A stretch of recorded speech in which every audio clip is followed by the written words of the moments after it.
السلام عليكم ورحمة الله وبركاته. وعليكم السلام ورحمة الله وبركاته يا شيخ. الله يسلمك. الحمد لله بخير يا شيخ سنة. How are you going? نعم يا شيخ سنة. إن الحمد لله نحمده ونستعينه ونستغفره ونعوذ بالله من شرور أنفسنا وسيئات أعمالنا. من يهديه الله فلا مضل له ومن يضلل فلا هادي له. أشهد أن لا إله إلا الله وحده لا شريك له وأشهد أن محمدا عبده ورسوله صلى الله عليه وآله وسلم. We are still on our book Al-Adab Al-Mufrad by Al-Imām Al-Bukhāri rahimahullah, Amirul Mu'mineen fil Hadith, one of the biggest scholars of Islam ever.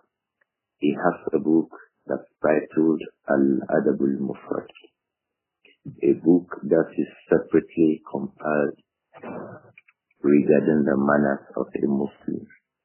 The book contains narrations from the Prophet Muhammad sallallahu alayhi wa alihi wa sallam and his companions radiyallahu anhum regarding their own conduct and statements and actions that they gave regarding good conduct and noble manners.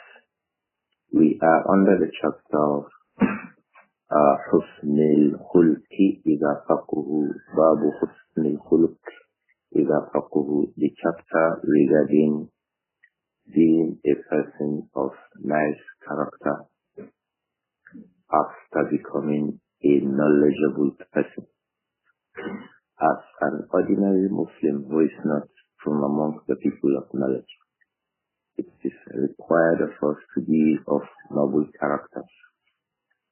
But the requirement becomes more stringent when the person becomes set aside as for the people of knowledge or as from the students who are strongly, very actively busy with learning Islam and teaching Islam.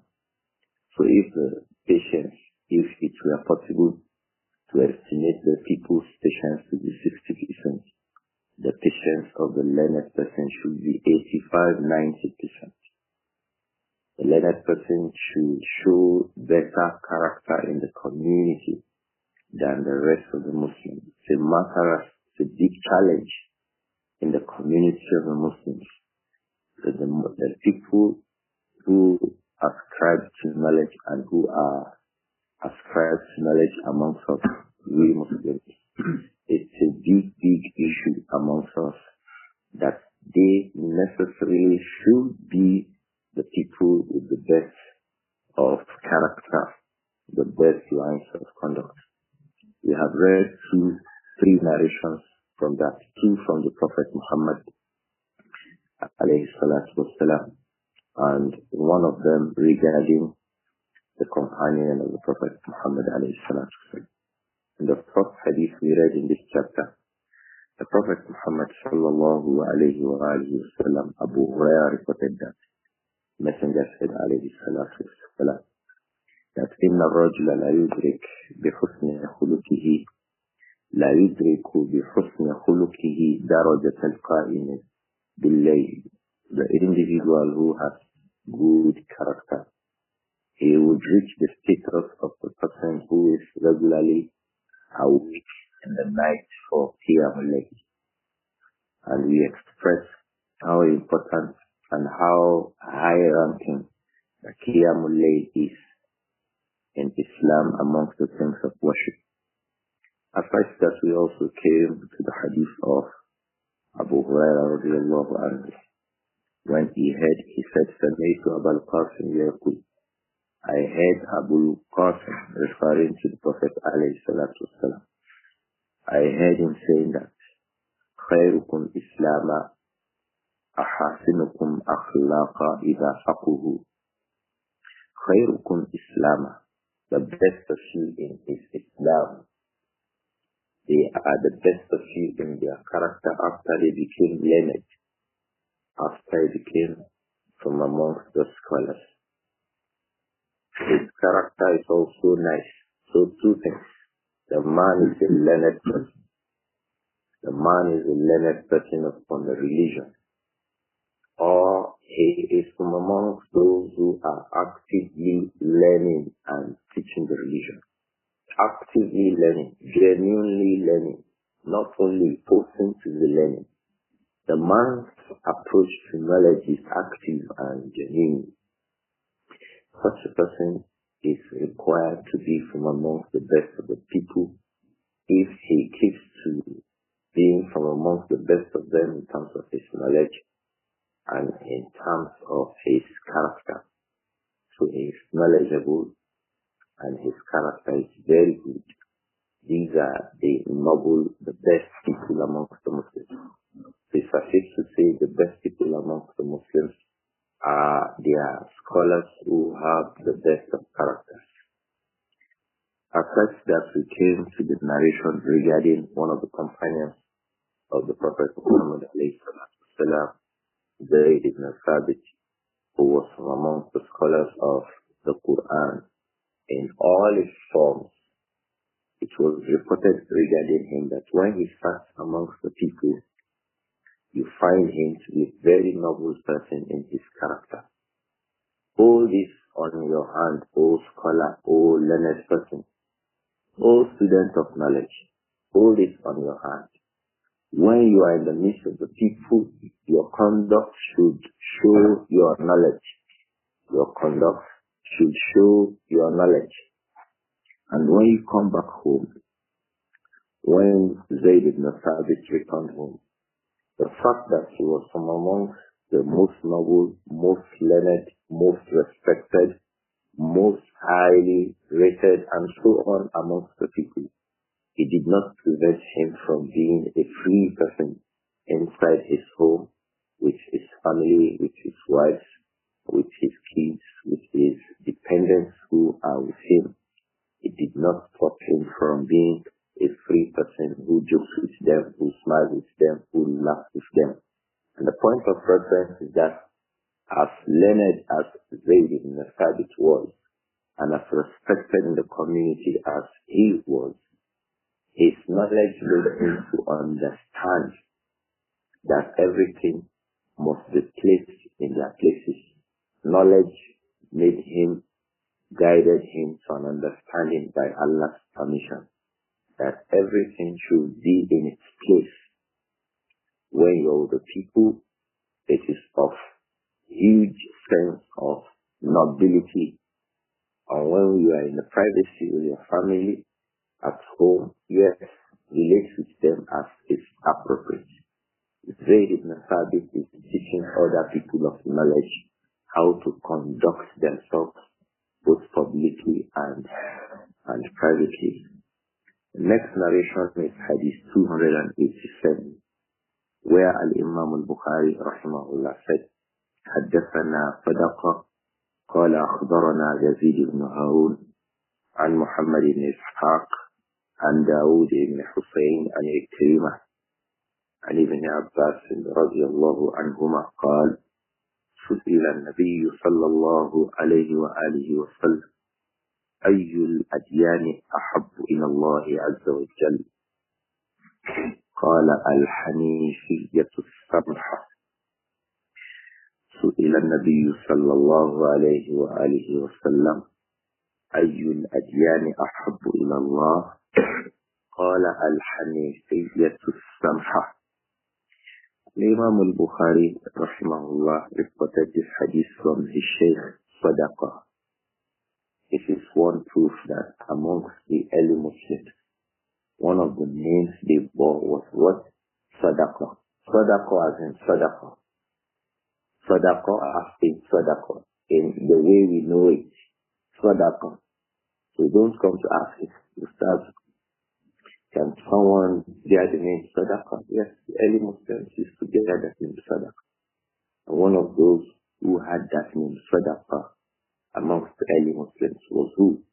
One of the teachers of Al-Imām Al-Bukhāri rahimahullah. His name is Sadaqa ibn al-Fadl al-Marwazi.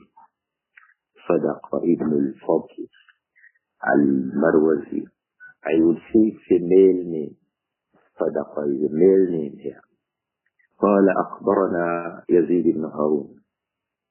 Sadaqa ibn al-Fadl al-Marwazi, he said أخبرنا يزيد بن هارون.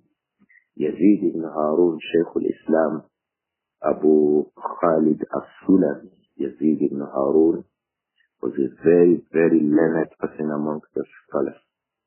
He used to be referred to as Shaykh al-Islam. His kunya is Abu Khalid, and his misdar is as-Sulami. He is Yazid ibn Harun, Abu Khalid as-Sulami.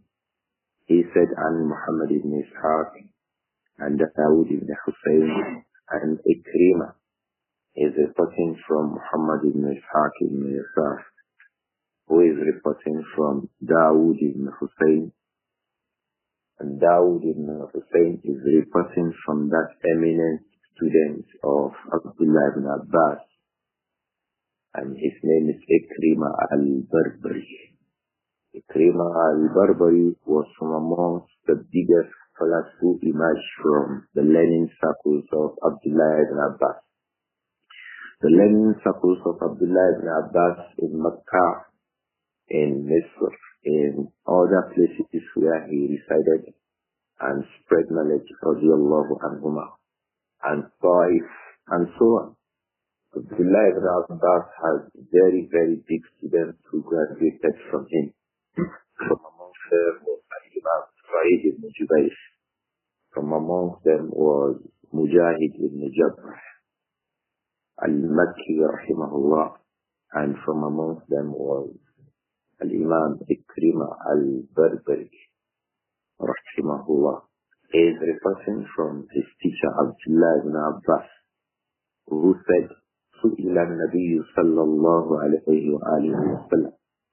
The Messenger alayhi salatu wasalam was asked, someone came and the Prophet was asked about Ayyul Adyan ahabbu ila Allah. Ayyul Adyan. Adyan is the plural of deen. The deen is the singular and Adyan is the plural. What it refers to here is the various aspects of the deen. Adyan here is referring to what? The various aspects of the deen, meaning that which is it amongst the various aspects of the deen, Islam? Which aspects of our deen or what in our deen is most beloved to Allah subhanahu?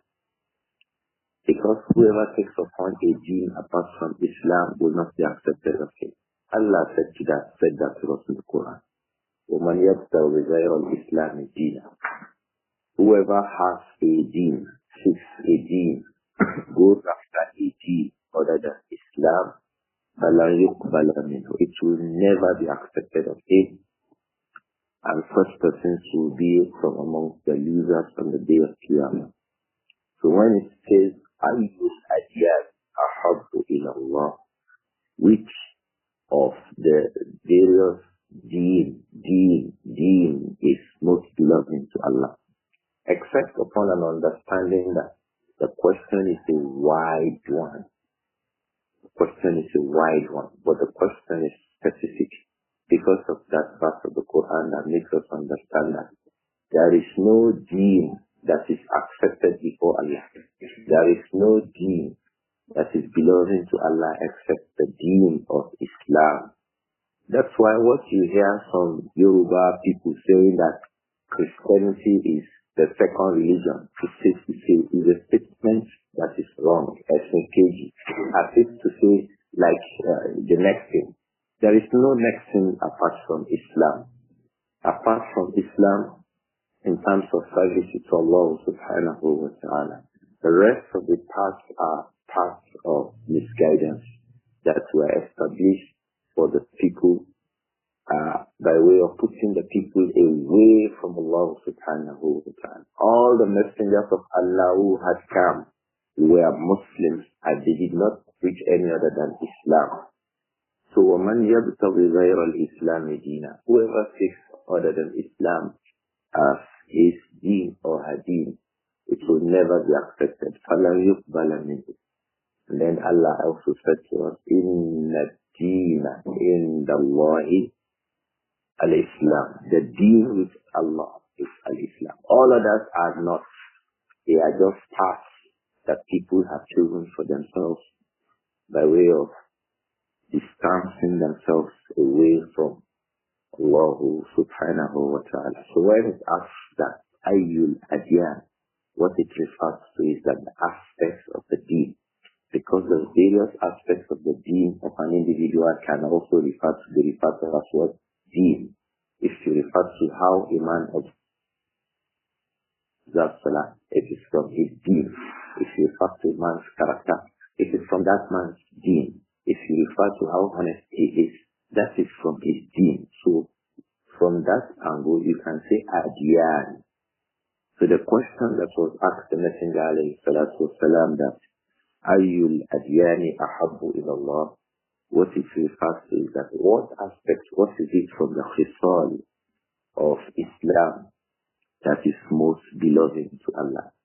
The Prophet said, sallallahu alayhi wa alihi wa sallam, Al-Hanifiyyatu Samha. The Prophet was asked, alayhi salatu wasalam, Ayyul Adyan ahabbu ila Allah. Which aspect, which form, how do I conduct myself as a Muslim in Islam? Which way of conduct is best and is most loving to Allah subhanahu? The Prophet said, alayhi salatu wasalam, Al-Hanifiyyatu As-Samha. Al-Hanifiyyatu As-Samha. Al-Hanifiyya is an ascription to that path. The one who is upon the path of Hanifiyya is the Hanif. And that word Hanif, the individual is referred to as Hanif لميله عن الباطل إلى الحق. إذا مال الإنسان إلى الحق يعني يميل عن الباطل. When a person becomes inclined away from evil, he turns away from evil towards goodness. We say that that person is what? Hanif. We can be asked, what is the meaning of Hanif? The meaning of the individual who is named Hanif is that he is the one who has turned away from Batil and has turned towards what? Al-Haq. And the worst of Abatil that the individual will turn away from is what? Ash-Shaykh. And the biggest of Haq that the individual will turn towards is what? At-Tawheed. So when Ibrāhīm alayhi salatu wasalam is referred to as Hanif, Ibrāhīm, Hanif, what it refers to is that the one who turns away from what? From shirk and turns towards what? At-Tawheed. The one who turns away from Ash-Shaykh and turns towards At-Tawheed. Such individual is referred to as Al-Hanif. So Al-Hanifiyya is the turning away from Abatil, turning away from evil towards goodness. So the Messenger alayhi salatu wasalam was all encompassing. And the aspect of being the Hanif is that it turns away from life, it turns towards being honest. It turns away from innovation, bid'ah. It turns towards the sunnah.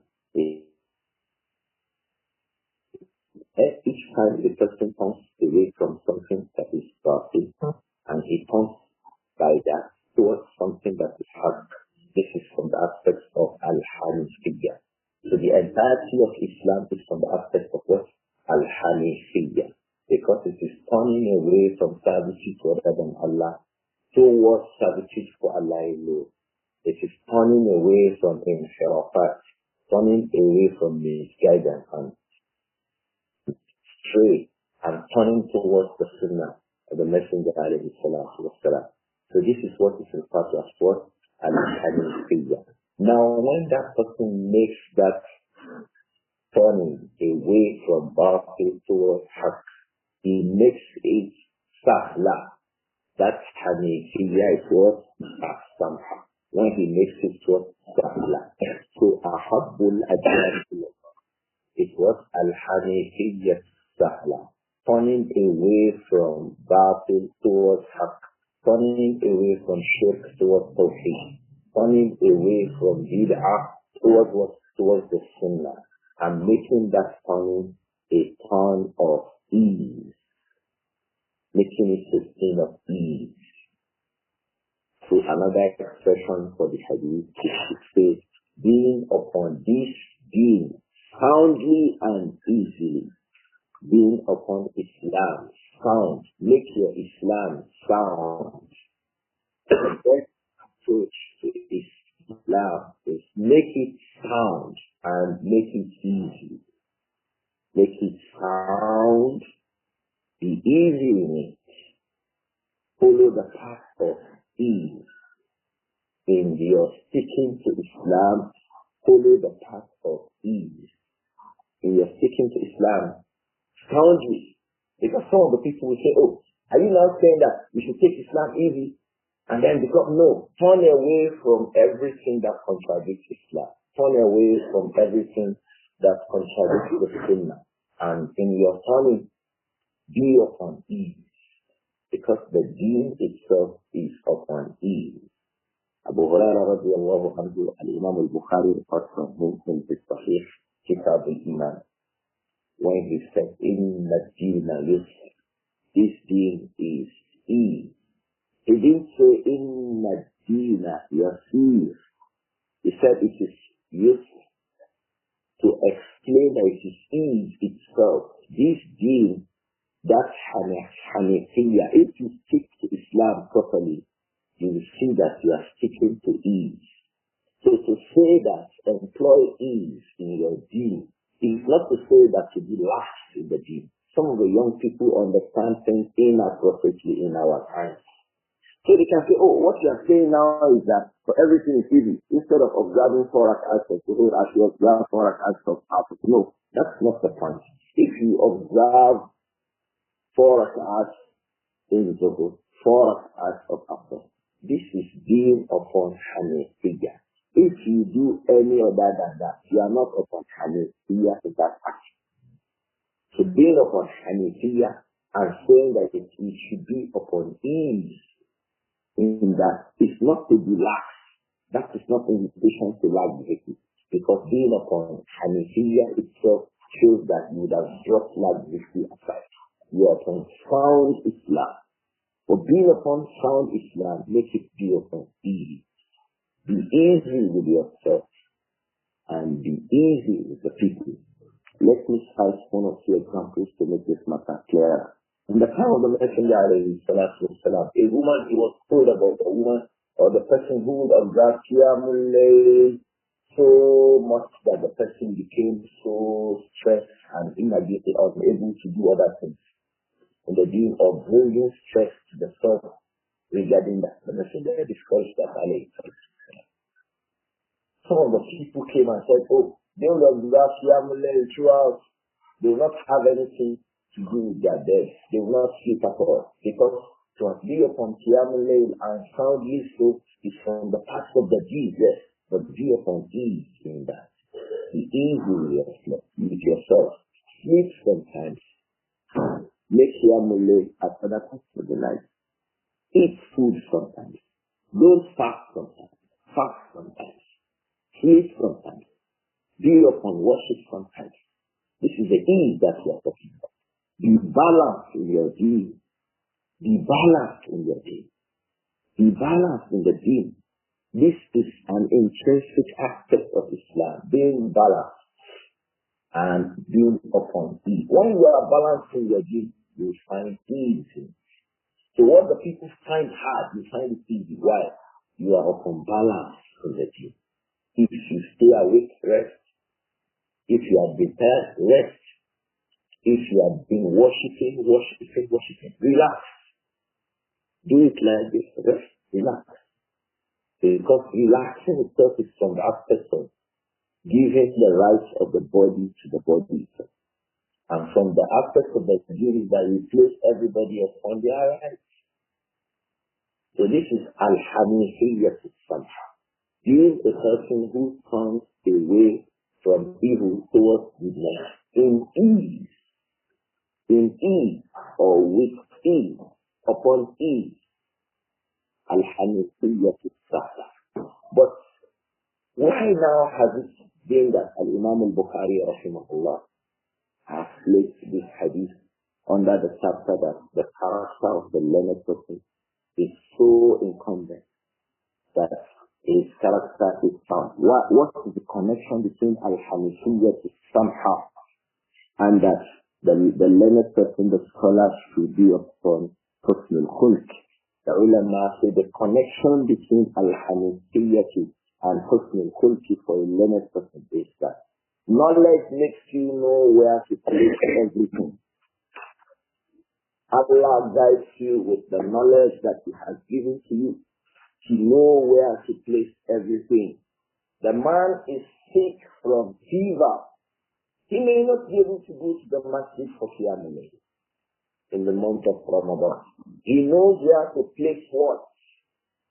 So it's upon ease. You expected the man to make 11 raka'ahs in Qiyamul Layl, but he found some hardship with himself. He made 5 raka'ahs. You expected the man to make 20 raka'ahs of Qiyamul Layl. You expected him to do huge, but he knew the condition of his health and his soundness. So he made 1 raka'ah and made it long, but full of concentration. What makes you be able to put everything in their place such that your deen becomes a deen of ease? Is what? Good knowledge of Islam. So you know the place of Qiyamul Layl. You know the place of Salatul Fajr. That trying to observe Qiyamul Layl shouldn't prevent you from missing Salatul Fajr. The man is doing Qiyamul Layl, and because of that, he's not able to observe Salatul Fajr. This is wrong. It is wrong. It is wrong. The man is busy with Rakat al-Fajr, and this happens a lot. I have seen with my eyes where the Salatul Fajr was started. Allahu Akbar. Alhamdulillah Rabbil Alameen. Somebody came to join that Salah. He quickly observed 2 units of Rakat al-Fajr before he joined us in the 4th class. It happened in Makkah. I said it happened in Makkah. Even though the man was in Nigeria. It happened in Makkah. 2 of them. We started Salat al-Fajr. They quickly observed Rakat al-Fajr before they joined Salat al-Fajr. This kind of Rakat al-Fajr that they have observed is null and void. It's not from the aspect of Hanifiyyah. Why? Because it contradicts the Sunnah. What is the Sunnah regarding that? The Prophet said, sallallahu alayhi wa alihi wa sallam. He said, إِذَا أُقِيمَتِ الصَّلَاةُ فَلَا صَلَاةَ إِلَّا الْمَكْتُوبَةِ. In another report, it says, فَلَا صَلَاةَ إِلَّا الَّتِي أُقِيمَتْ. When the Salah becomes established, as we had established Salatul Fajr, or إِذَا أُقِيمَتْ, when the Salah begins to be established, meaning that when the Iqamah for Salatul Fajr, for example, begins to be called, Fala Salah, no Salah is valid. Any other Salah becomes invalid. إِلَّا الَّتِي أُقِيمَتْ, except that Salah that is being established. So from the time that the Muazzin begins to make the Iqamah, Allahu Akbar, Ashhadu an la ilaha illallah, every other person making any kind of Salah should stop that Salah to join Allati Uqimat. So that's why the Messenger said, alayhi salatu wassalam, La salata idha uqimat as-salah, fala salata illa allati uqimat. There is no Salah when the Salah becomes established. How about when The rakat al-Fajr is being observed even after the Takbirat al-Ihram had been started and the Imam had started reciting Surah Al-Fatiha. You come, you join the Salah, and then you quickly make rakat al-Fajr. This rakat al-Fajr that you have observed is invalid. Now, what is it that has made this man to go upon this path of difficulty, to go upon this path of contradicting the Sunnah, and observing 2 units of prayers that are invalid? It is lack of knowledge, ignorance. So when the person is learned, he is able to put everything in their place. He will not place his wife above his mother. He will not. He will give the rights of his mother to her and the rights of the wife to the wife. He will not place the wife in the position of a mother, nor place the mother in the position of a wife. He will not relate with his son and seek to correct his son the way he will seek to correct his father, or vice versa. One of the scholars was explaining how we correct the rulers in Islam. It should be private and honorable. He said, let's think about it. When your daddy offends you, or when an elderly person offends you, but he used the example of our father. Now Shaykh Sulaiman al-Ruhaili, Hafizahullah, one of the scholars of the city of Medina. He said, when your father offends you, you want to, in a way, mention the matter to him.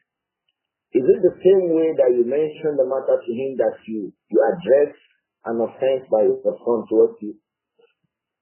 Do you relate with your father in this kind of a matter in the same way you relate with your son? Do you relate with your son in the way that you relate with your father? If a person relates with his father in the way he relates with his son, it is from the aspect of ignorance. Likewise, you do not correct a ruler over the rest of the people in the way you correct a person who is not a ruler over the rest of the people, because they are completely different sets of people. And every person should be placed in his position when we address them. When you address the learned person, is different from when you address the person who is learned. The ulama even say, when you make ghiba, when you backbite a learned person, it is worse than backbiting the person who is not a learned person. But in our position today, do we do all of these? Does the Muslim today place the people and things in their right places when you deal with them? Don't you confuse the dealing of the ruler and the ruled? Don't you confuse the dealings between your wife and your mother? Don't you confuse the dealings between your friend and your brother? All of these people are different. And the rights regarding them over are also different. So our approaches to them should be different. Knowing all of these and putting all of them in their right places is from the aspect of Al-Hanifiyya. It is from the aspect of our deen. So it will be asala when you have knowledge and put everything in its place. So when people confuse it, the scholar should not confuse it. This is what we are saying. A learned person should not confuse these matters if the rank and the file of the people confuse it. It is incumbent on the learned person to be sure that he is not confusing his deen and placing round pegs in square holes. The Prophet Muhammad sallallahu alayhi wa sallam, Abdullah ibn Abbas said, سئل النبي صلى الله عليه وآله وسلم أي الأديان أحب إلى الله? Which aspects of the deen, which conduct in the deen is most beloved to Allah? The person asked the Prophet sallallahu alayhi wa sallam, and the Messenger alayhi salatu wasalam answered and said, Al-Hanifiyyatu as-Samha. The best conduct in the religion is the conduct of turning away from everything that is wrong and being easy in that, turning away from everything that is not sunnah. And in that, you are easy in it. You are easy in it. Turning away from everything that is not guidance. Turning away from everything that contradicts the Quran and the Sunnah. And being of ease in that. And in that turning away from those things that are wrong, you turn towards those things that are good. In that also you are easy. You are turning towards being upon the deen. You are being upon the deen upon ease.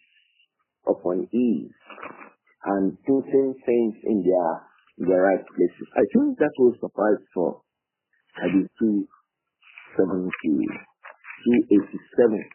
And we can go to Hadith 288. In it, Al-Imām Al-Bukhāri said, Rahimahullah, حدثنا عبد الله بن صالح قال حدثنا موسى بن علي عن أبيه عن عبد الله بن عمرو قال 4 خلال إذا أعطيتهن فلا يضرك ما عزل عنك من الدنيا. 4 خلال إذا أعطيتهن فلا يضرك ما عزل عنك من الدنيا.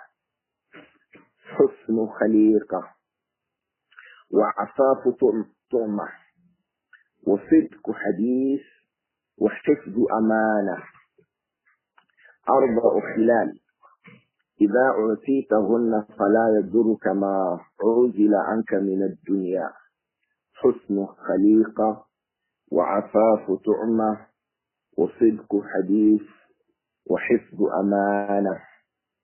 Al-Imām Al-Bukhāri reported this hadith from his Shaykh, who is from amongst the people of Egypt, Abdullah ibn Salih, Abu Salih, Katib al-Layth. He reported it from him and said, he said, حدثني Musa ibn Ali. Musa ibn Ali is Abu Abdur-Rahman al-Lahmi. Abu Abdur-Rahman al-Lahmi. He is Musa ibn Ali. And Abi is reporting from his father Ali ibn Rabah al-Lahmi. Ali ibn Rabah al-Lahmi is the father of Musa ibn Ali al-Lahmi. He is reporting from Abdullah ibn Amr ibn al-As radiyallahu anhuma. Abdullah ibn Amr ibn al-As is the son of the eminent companion of the Prophet Muhammad sallallahu alayhi wa sallam, Amr ibn al-As. Abdullah ibn Amr ibn al-As was a very learned companion, and from amongst those who used to document the statements of the Prophet Muhammad alayhi salam. Abdullah ibn Amr ibn al-As, he wrote down and committed to memory whatever he heard from the Messenger alayhi salatu. He wrote it down. Whenever and whatever the Prophet said, he wrote it down. And he will pay attention to memorizing it. Abdullah ibn Amr ibn al-As. He is the son of Amr ibn al-As, radiyallahu anhum.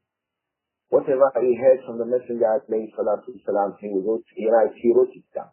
He wrote it down, he documented it. He preserved these things that he had documented in 2 ways or 3. He preserved them in his memory, he preserved them in his character, and he preserved them in his books, in his documentation. So he was an embodiment of the Sunnah of the Messenger alayhi salatu wasalam, Abdullah ibn Amr ibn al-As. He was busy with the learning and teaching of Sunnah, documenting the Sunnah. He said, radiyallahu anhu, 4 خلال. There are 4 traits. إذا أوتيتهن فلا يضرك ما عزل عنك من الدنيا. There are 4 things. إذا أوتيتهن. If you are blessed with them, if you are provided these 4 things, if Allah blesses you with these 4 things, فلا يضرك ما عزل عنك من الدنيا. Whatever you miss from the things of this dunya, ma yadurruka, it does not harm you. You don't have any problems regarding what you don't have from the things of this dunya. If you have 4 things, whatever part of the dunya that you miss because of these 4 things, there's no problem. No matter what you miss from this dunya. Once you have these 4 things, لا يضرك مَا عُزِلَ عَنْكَ مِنَ الدُّنْيَا. Whatever is not given to you, whatever was taken away from you that Allah has not given you from the things of this dunya, no matter how big or small, it doesn't matter. If as long as you have these four things. The first of these four things is husnu khaliqa, to be a good-natured person. That you are a good-natured person. You are a nice-natured person. You are a noble-natured person.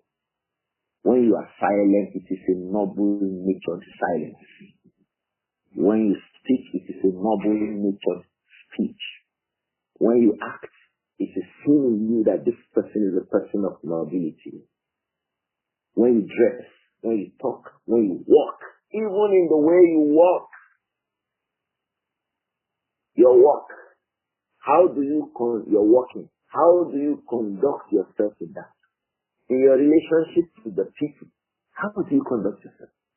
To be a person who, in all of these, is seen to be nice and cultured in his dealings with the people.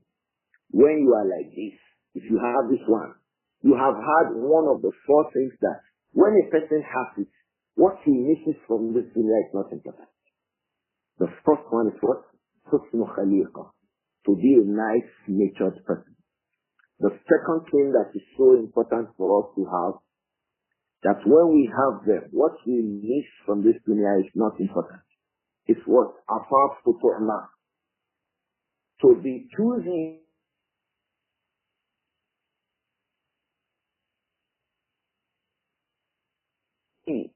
to abstain, to be just when it comes to matters of food, what you put in your mouth. How? You hold back, you abstain from unlawful earnings. You will not earn food you eat and provide your children from unlawful means. You will not also eat what is unlawful. You will not eat. Now you get the money from halal source. You will not buy something that is haram. The third aspect of that is that even in halal itself, the ulama say you have adamul iksaf min al-halal. You do not go beyond limits, beyond need in your taking food that is halal. When you have afa futu'na, you are a person who is highly noble and abstaining in what you eat. You have ifas regarding that. You have three things. The first one is that your means of earning is lawful. The second thing is that the lawful earning you have, you only consume what is lawful. The third thing about that is that even in your consumption of what is lawful, you are a moderate person. When you are a person like this, add it to being a good-natured person. The third character, Sidku Hadith. Whenever you will speak, you have sidqinix, you are a honest person, truthful in your speech. You are not the one who will make falsehood with truth. No, you say, whenever you have to say something, speak the truth.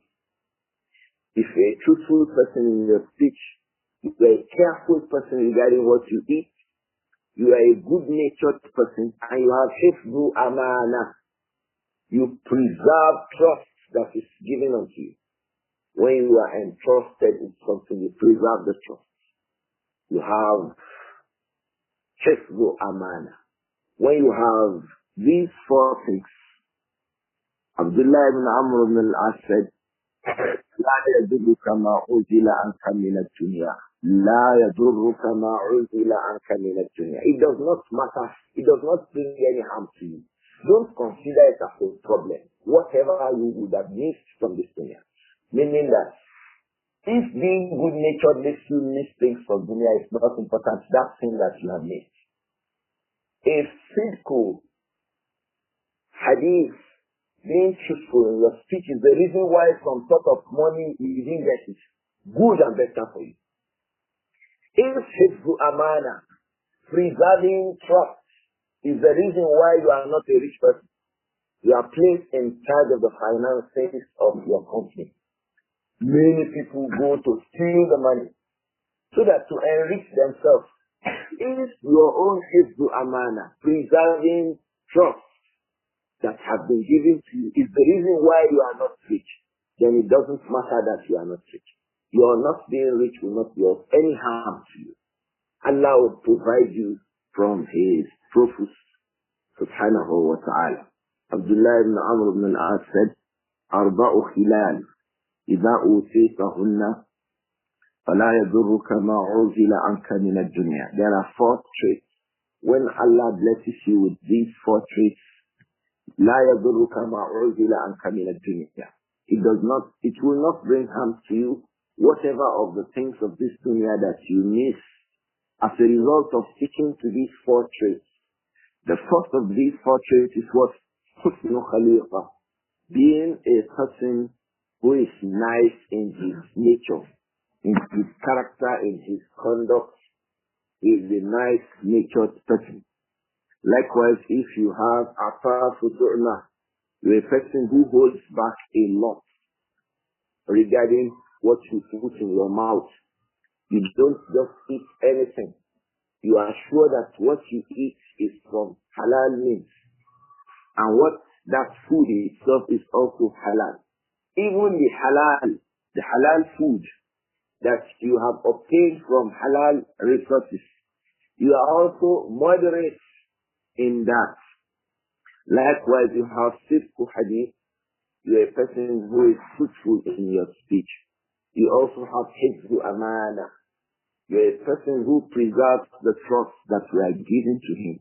When you are a person like this, فَلَا يَجُرُّكَ مَا عُزِلَ عَنْكَ مِنَ الدُّنْيَا. It does not matter. It will not bring any harm to you. Whatever sticking to these 4 things might have made you to miss from the aspects of the things of this dunya. This hadith, this statement of Abdullah ibn Amr ibn al-As, is also well known from the statement of the Prophet Muhammad sallallahu alayhi wa alihi wa sallam, that the Prophet counted these 4 things and said the like of what Abdullah ibn Amr ibn al-As had said regarding them. If a person is good-natured, if a person is truthful in his speech, if a person is extremely careful regarding what he places in his mouth, if a person is really, really careful regarding the trust that he is giving, it doesn't matter what he misses from the things of this dunya. The point here is, why have these things been placed under the chapter that the learned person must necessarily be upon good character? The ulama say it has been placed under this chapter because it is with good knowledge and understanding of the religion that makes you stick to these things. When someone comes to you and says, change these figures so that we can share the money, good knowledge of this deen makes you understand that to stick to preserving the rights and the trust that have been placed upon you is more noble for you than changing the figures. Knowledge makes you understand that. Good knowledge makes you understand. Good knowledge makes you understand that when they say telling lies to malign a person, we will give you 100 million. This deen does not allow me to do that. Obtaining 100 million to malign somebody, to destroy the character of somebody, it does not make any good. So you stick to that character no matter what you need from the things of this dunya. I hope that this hadith is clearer. What makes a person to understand the reality of the value of these 4 things is good knowledge. So when you are knowledgeable, you are able to stick to nice, noble character. You be a nice natured person. You be a person who does not eat just anything, anywhere, anyhow. You be a person who say the truth at all times honestly. And you be a person who preserves the things that you have been entrusted with. I hope that this hadith is clear, inshallah. And I hope that we can continue from here in our next class. We can obtain the rest of the time that we have, just 10 minutes away from the end of class, to attend to some of the questions that will be asked. Bismillah, Abba Yusuf.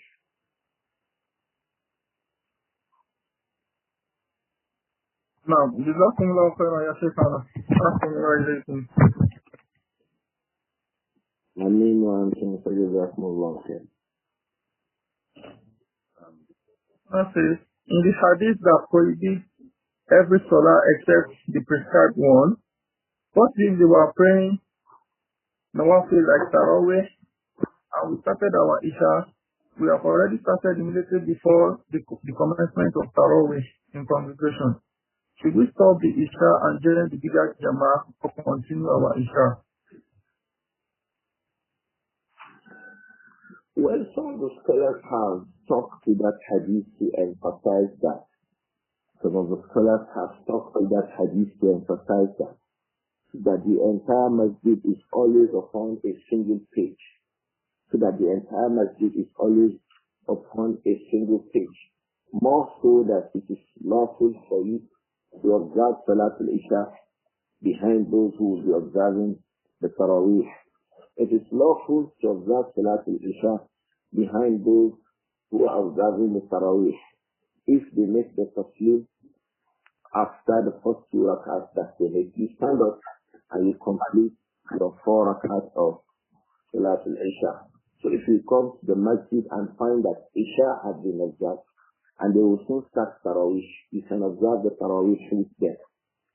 You can observe Tarawih with them with your intention of Isha, to be sure that the masjid is upon a page and to avoid your conflicting with this hadith, because the hadith is clear and it's reported by Al-Imām Muslim in his Sahih that the Prophet said alayhi salatu wassalam, إِذَا أُقِيمَتِ الصَّلَاةُ فَلَا صَلَاةَ. This salah illa al-maktuba. This is al-istisna'u fi siyati an-nafs. No salah is valid except that salah that is being established. So the salah that is being established is the one that we will observe. So Allahu Akbar. Nevertheless, there are those who say if a person is observing an obligatory salah, he could go on with his obligatory salah in the kind of circumstance that you have pointed out. So Allahu Akbar, but I'm inclined towards the first view, because that first view that I had explained, it will take you away from khilaf. It will take you away from any kind of conflict. You came into the masjid, you saw that they had observed Salatul Isha, and they are most likely going to start Salatul Tarawih. Wait for them to start Tarawih, observe your Isha behind them. So you would have gone away from khilaf. Because the ulama will say, al-khuruj min al-khilafi awla. Abstaining from falling into the circumstance where there is a difference is better for you. Allahu Akbar. Abayhi. Amin wa amin. What is best for someone who is on the second rakah of Nawafil? Should he quickly complete it in a way that he has missed the Takbiratul Ihram, or should he stop at any point in the Nafila and join the Jama'ah once he hears the Iqamah? He should stop at any point in the Nafila. Just stop.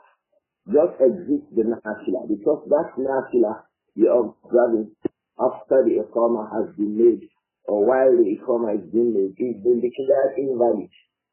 So that Nafila is automatically invalid. Just stand up and join the salah that is being established, even if you are upon the second rakah. Stand up,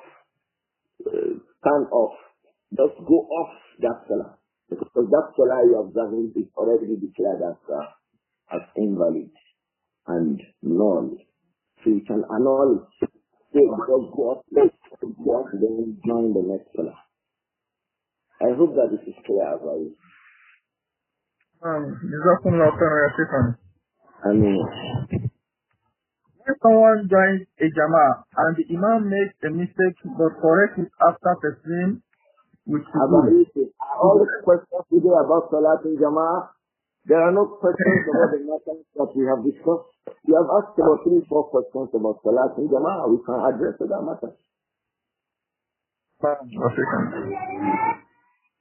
Someone says, what is the Okay. This one reads, what is the ruling of someone who only take his evidence from Mus'haf, but only accepts you from Prophet sallallahu alaihi wasallam? What did you say? What is the ruling of someone who only takes his evidence from Mus'haf, Quran, but only accepts few evidences from the Prophet, is the Sunnah?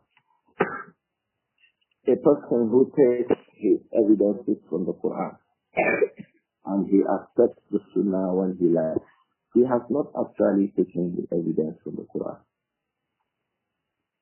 Because the Quran commands you to take everything from the Prophet sallallahu alaihi wasallam. You can't say you rely on the Quran, then you take what you like from the Sunnah. No.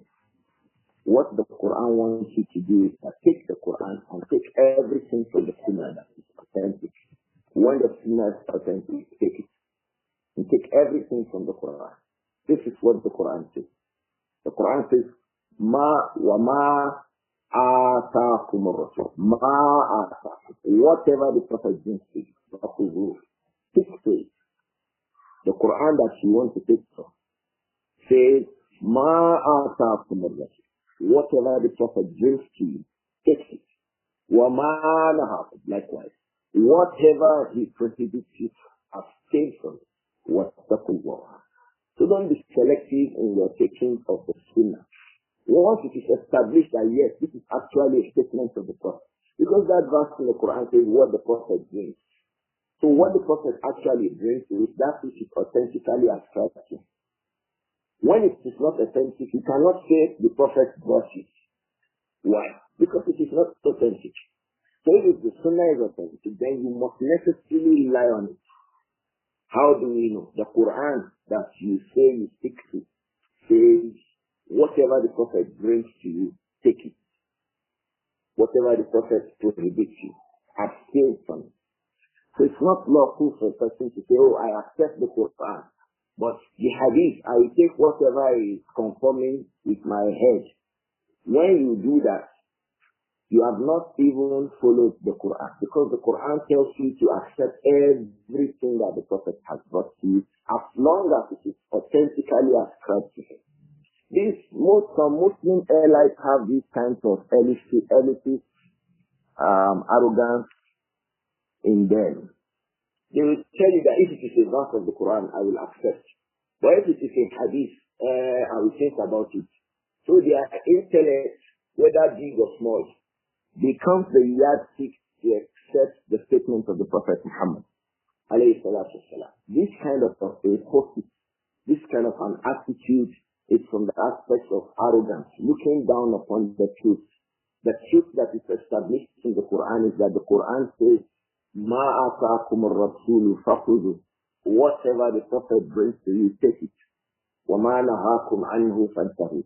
Whatever the Prophet prohibits you, abstain from it. وَاتَّقُوا اللَّهَ. And fear Allah subhanahu wa ta'ala. The Quran also says to us in Surah Al-Anfal, يَا أَيُّهَا الَّذِينَ آمَنُوا أطيعوا الله وأطيعوا الرسول ولا تولوا عنه وأنتم تسمعون. الله. This verse is a great verse. It says, أطيعوا الله, obey Allah, وأطيعوا الرسول, obey the messenger. So if an authentic narration comes to you from the messenger alayhi salatu wasalam, and you say, no, I want to think about it whether I will accept or not. Have you followed this verse of the Quran that says, obey the messenger? Does that verse that says, وَأَطِيعُوا الرَّسُولَ, does it place you're obeying the messenger alayhi salatu wasalam to what you think you want? Because what it boils down to at the end of the day is that your claim of obeying the messenger alayhi salatu wasalam is just an obedience to your own desire. When it conforms to your desire, you take it. When it does not conform to your desire, you reject it. Like Banu Israel. Banu Israel were known for that. When their messengers came to them with statements from Allah, if they wanted it, they took it. If they did not want it, they rejected it. So أَفَتُؤْمِنُونَ بِبَعْضِ الْكِتَابِ وَتَكْفُرُونَ بِبَعْضٍ. Allah blamed them and said, will you accept a part of the book and reject a part of the book? فَمَا جَزَاءُ مَنْ يَفْعَلُ ذَلِكَ إِلَّا خِزْيٌ فِي الْحَيَاةِ الدُّنْيَا. What is the reward of whoever does a kind of thing like that? Except disgrace in this world. So don't think that I'm an elite, I'm an intelligent person. So if that hadith comes, if I like, I will take it. If I don't like, you are not being intelligent at all. Intelligence means when you devote yourself to Allah and His Messenger, you accept whatever is authentically proven from Him. And this is what the Quran says. So the Quran says, Ati'ullah, obey Allah. You say that occurs in the Quran. It says, Wa'ati'ur Rasila, obey the Messenger. That is an authentic hadith. Allah then says, Subhanahu wa ta'ala, وَلَا تَوَلَّوْا عَنْهُ وَأَنْتُمْ تَسْمَعُونَ. Don't turn away from the Prophet Muhammad alayhi salam. As long as you have ears to hear. When you have ears, as long do you have an ear to hear? Don't disobey the Prophet Muhammad. And these commands and prohibitions and lines of conduct of the Prophet Muhammad alayhi salam, they are those things that are contained in the Hadith. So when Allah says, وَلَا تَوَلَّوْا عَنْهُ وَأَنْتُمْ تَسْمَعُونَ, do never turn away from His instructions, as long as you have ears to hear. How then do you say, no, if I like, I will take, if I don't like, I will take? And you are still saying that, أَشْهَدُ أَنَّ مُحَمَّدًا رَسُولُهُ, I testify Muhammad is the messenger of Allah. Yes, when He brings you something, you have to put it on your head first. If it conforms with your thinking and desire, you accept. Whether your thinking is big or small. This attitude is a very wrong attitude, but it's common with those who see themselves as elites amongst Muslims, and there is nothing like elitism in that. It is not from the aspect of our religion at all. We should drop this approach to Islam. May Allah protect each and every one of us. To accept the Quran and accept what is confirmed to have been stated from the Prophet Muhammad sallallahu alayhi wa sallam. This is when you truly preserve your saying that Ashhadu an la ilaha illallah. That is accepting the Quran completely. Wa ashhadu anna Muhammadan abduhu wa rasuluh. That is accepting the Sunnah. You don't say, wa ashhadu anna Muhammadan abduhu wa rasuluh. Wa ashhadu anna Muhammadan abduhu wa rasuluh. Idha wafaqa al-amru hawaya. So when the matter conforms with what I want, I take it. If it does not conform, I don't take it. This is not from fulfilling your statement of testimony that made you a Muslim. What is known with the people of Iman is that وَقَالُوا سَمِعْنَا وَأَطَعْنَا. They say, we accept, we hear what you say, O Muhammad, وَأَطَعْنَا, and we obey you. غفرانك ربنا. When we fall short, oh Allah, we ask for your forgiveness. وإليك المصير. We know for certain that our return is with you. This is the path of the allies, the real allies, the companions of the Messenger alayhi salam. I hope that that answers the question with some explanations about it. نعم يا شيخنا جزاكم الله خيرا.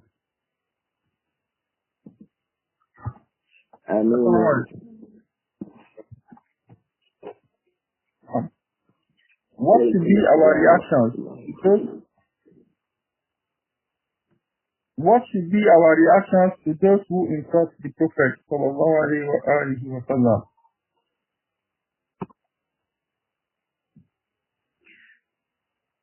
Our reaction to whoever abuses the Messenger alayhi salatu wasalam is that we are displeased with it from the depth of our heart. If a person abuses the Messenger alayhi salatu wasalam, we are displeased with that person. It's a declaration of hate against us that we will not tolerate. No sane Muslim will tolerate that any person says anything negative about the Messenger alayhi salam, or anything negative about Islam, our deen, or anything negative about Allah subhanahu. No sane Muslim, because these are things that are big, huge in our hearts. So a person holds something dearly, how dare you say something negative about it? How dare you say that? So if you ask me, what should be our reactions to that? Our reaction is that we hate such people. We hate that. We hate all that is connected to that. We don't want it. And like one of the brothers said, those are our red lines as Muslims. We do not tolerate any sort of it. Abusing Allah, abusing the Messenger, abusing the Quran, abusing our deen, our red lines. Don't do it. No sane Muslim will accept it under any guise. No sane Muslim who says, Ashhadu an la ilaha illallah. I testify that no one deserves to be worshipped except Allah subhanahu wa ta'ala. And then you abuse Allah before him. He thinks that he is sane. And then he starts to smile. He is not sane. And he is not true in his testimony. So when you abuse Allah, likewise, when you abuse the Messenger alayhi salatu wasalam, or any of the symbols of Islam, it is not a sin that any Muslim will tolerate. The only people who will tolerate it are munafiqun. And they used to tolerate it in the time of the Messenger alayhi salam. The munafiqun, they used to tolerate that the Messenger was abused. And the Quran used to caution them. Allah would say, don't say this to him. وَقَالُوا, what did they say? Aisha radiallahu anha said to us that the Jews and the Christians will come and they will say to the Messenger alayhi salatu wasalam, Assalamu alaikum. What did the Messenger say? How did Aisha radiallahu anha used to react to that? Death upon you, Muhammad. Was Aisha happy with that? Aisha was not happy radiallahu anha with that. So that's disgust, that hate for you or anyone to abuse the Messenger is with us. So like I say, if you ask me, how does a Muslim respond to that? We don't want it. We are displeased with it.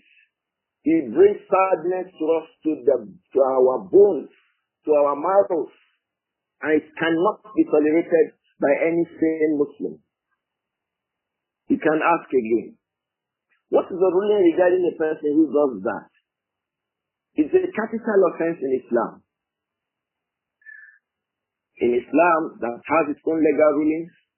If a person abuses the Messenger alayhi salatu wasalam, it's a capital offense.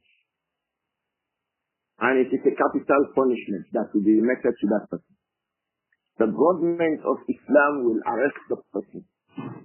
And then the capital punishment will be met to him. Even if that person says, I repent. Even if that person says, I repent. Ulama say his repentance is between himself and Allah. He has already committed the offense. So, and the capital punishment should be meted to that person. Even if the person says, I repent. And this is the ijma'. This is a consensus. Al-Imām ibn Ibrāhīm ibn Rahwayh, rahimahullah, was from amongst the colleagues of Al-Imām Ahmad. He mentioned this ijma', this consensus, that the ulama, all those we take knowledge from, and the people of Islam are agreed upon this. If you abuse Muhammad alayhi salatu wasalam, you curse him, you say, you speak negative regarding him, the rule of Islam regarding it is that it is a capital punishment offense. And that takes root from the Quran. In Surah Al-Ma'idah, Allah subhanahu wa ta'ala says, إِنَّمَا جَزَاءُ الَّذِينَ يُحَارِبُونَ اللَّهَ وَرَسُولَهُ وَيَسْعَوْنَ فِي الْأَرْضِ فَسَادًا أَن يُقَتَّلُوا. إِنَّمَا جَزَاءُ الَّذِينَ يُحَارِبُونَ اللَّهَ وَرَسُولَهُ. Those who fight against, who abuse, insult, curse Allah and His Messenger. وَيَسْعَوْنَ فِي الْأَرْضِ فَسَادًا. And they go on spreading evil on the surface of the earth. What did it say? أَن يُقَتَّلُوا. Some Muslims trying to be unnecessarily defensive wants to say, where in the Quran does it say so? That is a verse of the Quran. إنما جزاء الذين يحاربون الله ورسوله ويسعون في الأرض فسادا. The rewards, the only reward you can give to those who come in faith against Allah and His Messenger, and yuqattalu. So what is worse as muharaba than insult and abuse? That is verbal harb. You abuse the Messenger, that is harb. Yuqattalu. Such persons will be killed. But don't forget, this is the law of Islam. So in the place where the laws of Islam are established, such persons will be executed by the authorities of Islam.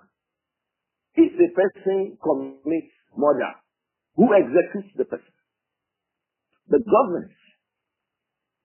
The government. If the person commits armed robbery and all of that, and the capital punishment is to be meted out, the person. If the person commits zina, a married man who commits zina, adultery, a married woman who commits adultery, in Islam, they are to be stoned to death. Who does that?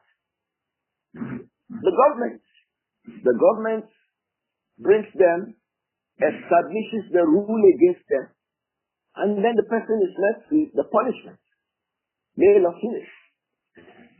And that was why in the time of the Messenger alayhi salatu wasalam, he was the one who gave the order, execute such person.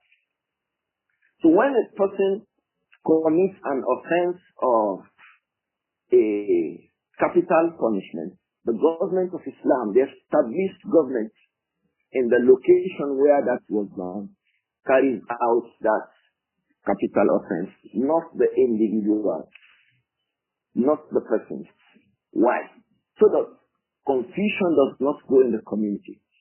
If a person, a man finds that, he thinks that his wife is in private illicit dealings with a man, he picks him out and begins to stone him.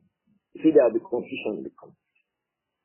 So when the people are arrested for having committed a capital offense, the government, the state will establish the case against them and carry out the capital punishment against them. So the punishment for the one who abuses the messenger in Islam is that such persons should face capital punishment. So non-Muslims should understand this about us and not cross that red line.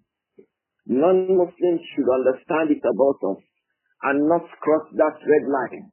Don't abuse Allah. Don't abuse the messenger. Don't abuse our Quran. Don't do it. If you do it, that is what you will find. If it is in a place where the laws of Islam are established, the person will be executed. Now, if some of our brothers have begun to say, if the people went to extremes to have carried out the execution without going to the court of law. Once you say that, you're saying that should not be more than you're also warning against them abusing the messenger. Otherwise, you're saying that a group of people implemented the law before bringing the person to the law court or before handing over the person to security and the state to implement the capital punishment. It will appear as if you are indirectly saying that it is lawful to blaspheme the messenger. So say the two. Tell the people, hey, we don't tolerate blasphemy. And we cannot tolerate it. We can't. This one. Now those who made that, who did that, we will say to them too that, hey, this kind of a thing, when it happens, it is government that should implement the law. And this is found in every community. So the non-Muslims begin to say to us, why the Muslims like this? If you go to Aba and abuse Nnamdi Kanu, can you come out alive? Someone goes to Aba market, Ariadea market in Aba, or Nika market, or anywhere southeast. Even in some parts of Lagos where you have the dominant Igbo people there. Can you publicly abuse Nnamdi Kanu? Can you say Nnamdi Kanu is mad? For example, can you say that? You can't. Why? Because the people of this community hold this man as they hold him. You will be inflaming their sense of anger if you do that. So it's not a reasonable thing to do. So if you condemn the reaction and you are not condemning the action, then you are indirectly justifying the action. So both the action and the reaction in the circumstance must be talked about. No sane Muslim should go and start saying, oh, justice. And then when you say justice, what do you mean? Are you saying that those Muslims who got involved in this matter should also be executed? Are you saying that as a Muslim, or you are saying that as any person who is not a Muslim? Because in Islam, la yuqtalu al-Muslimu lil-kafir. You do not kill a Muslim because of a kafir, a non-Muslim. You do not. So you must know what you are doing. Just like the father and the son too. You do not take the life of a father over the life of a son. You must know the Islam that you are talking about, and you think that you are defending. I also read the brother saying that Abu Huraira's mother used to say something negative about the messenger before she accepted Islam. Why did you not find out what the ulama say about that regarding this ruling before you began to propagate it? The messenger alayhi salatu wasalam had people who insulted him that he forgave as an individual.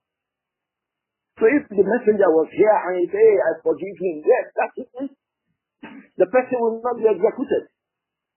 So if the messenger did not, in the case of Abu Huraira's mother, he was even praying for her. Was she the only person who abused him, alayhi salam? But he forgave some. But when he insists that the law should be implemented, then he should. Then the question is, today, wherever you find yourself as a Muslim, where is the Prophet who will forgive that person who gives that negative statement? He is no more there. So that is why you cannot employ the narrations regarding the circumstances when he overlooked, in a circumstance when he is not even there to overlook. So knowledge deserves that you place everything in its place. And that's what wisdom also deserves. So as a Muslim, don't be a sick Muslim by feeling any sorry that the person blasphemes the messenger and then the person becomes taken away. Secondly, let us also understand that whenever things like that happen, with authorities should take position, arrest such persons, and then make the capital punishment to such persons. 3, people should know that Muslims have red lines you should not cross. They have red lines too. Can you burn an American flag inside America? Can anybody do that? They have their red flags. They want us to respect their red flags and red lines. They must respect the red lines of the Muslims. No Muslim will tolerate it except the one who is sick or insane. And I think that in this, inshallah, we'll find sufficient in some of the questions that we have seen being raised regarding the matter. May Allah guide us all and forgive us all. Baba Yusuf. Does that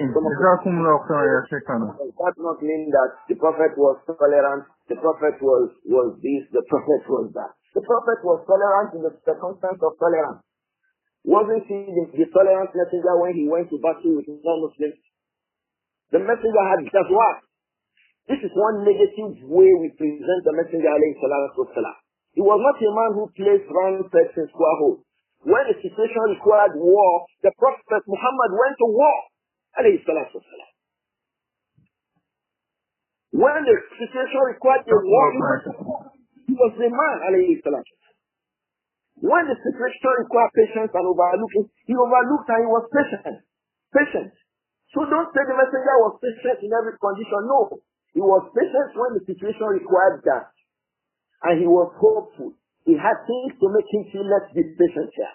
When the situation required to be firm and retaliation, he went for it, alayhi salatu wasalam.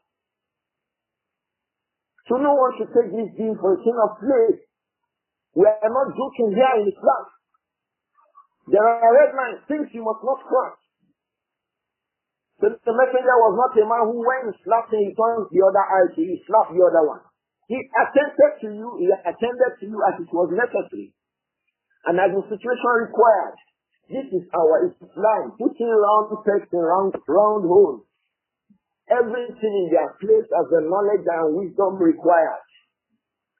So don't say, oh, all of this, that the person who abuses the messenger is executed. The Quran says such person should be executed. The Sunnah says such person should be executed. There's a Hadith in Bukhāri and Muslim. So what are you looking for again? If not misguidance. What we are now saying is that when such persons are apprehended, just like in the case of other capital punishments, they must be handed over to the authorities that should implement the rules. But that you want us to be pleased with it, we will never be pleased with it.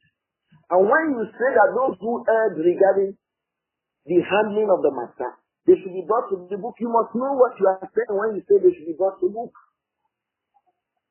If you mean that they should be killed, in place for the non-Muslim, you are getting it wrong because Islam does not say that. You are not defending Islam. You may be defending your organization and your society, but not Islam. I hope that it is clear about Yusuf.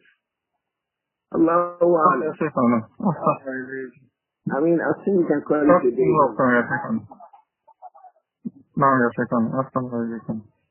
I mean, assalamu alaikum wa rahmatullahi wa barakatuh.